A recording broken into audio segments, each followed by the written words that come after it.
रायगड जिल्ह्यातील राजकारणात सध्या प्रचंड खळबळ माजली आहे। भाजपचे रायगड जिल्हा उपाध्यक्ष गणेश कडू यांना शेतकरी कामगार पक्षाचा पदाधिकारी राजेंद्र पाटील यांनी व्यासपीठावरून थेट दात घशात घालायची धमकी दिल्यानंतर वातावरण पेटलंय। भाजपमध्ये यावरून संताप आहे, पण याच घटनेने एक प्रश्न सरळ डोळ्यासमोर उभा राहतो।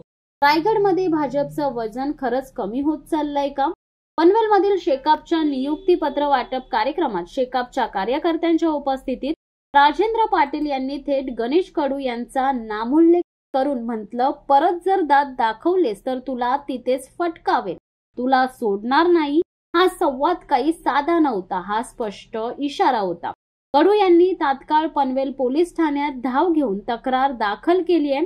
गणेश कडू यांनी 2 महिन्यांपूर्वी शेकाप सोडून भाजपमध्ये प्रवेश केला, त्यामुळे शेकाप गटात काहींचा राग त्यांच्या मागे लागला होता।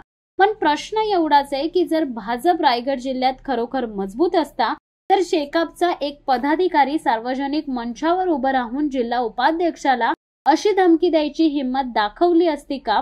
राजकीय जाणकारांच्या मते शेकापचं अजूनही ग्रामीण रायगडवर पकड आहे।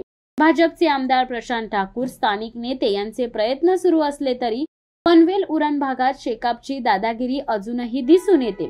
भाजपचा उपाध्यक्ष उघडपणे धमकीचा बळी ठरतोय आणि भाजप पोलिसात तक्रारी दाखल करत फिरतोय।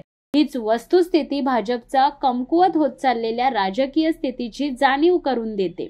भाजप कार्यकर्त्यांनी पोलीस प्रशासनाला इशारा दिलाय, कारवाई झाली नाही तर नाईलाजाने कायदा हातात घ्यावा लागेल। पण खरी कसोटी आता भाजपची आहे। फक्त निवेदन देऊन थांबणार की खरंच शेकापच्या या दादागिरीला मैदानावर उतरून उत्तर देणार? रायगड मधलं भविष्यातलं राजकीय समीकरण यावर आता ठरणार आहे। शिवसत्ता टाइम्स न्यूज ब्युरो, पनवेल। दे धडक बेधडक वृत्त देणाऱ्या आपल्या शिवसत्ता टाइम्स न्यूज चॅनलला लाल बटन दाबून सबस्क्राईब करा आणि बेल आयकॉनला क्लिक करायला विसरू नका।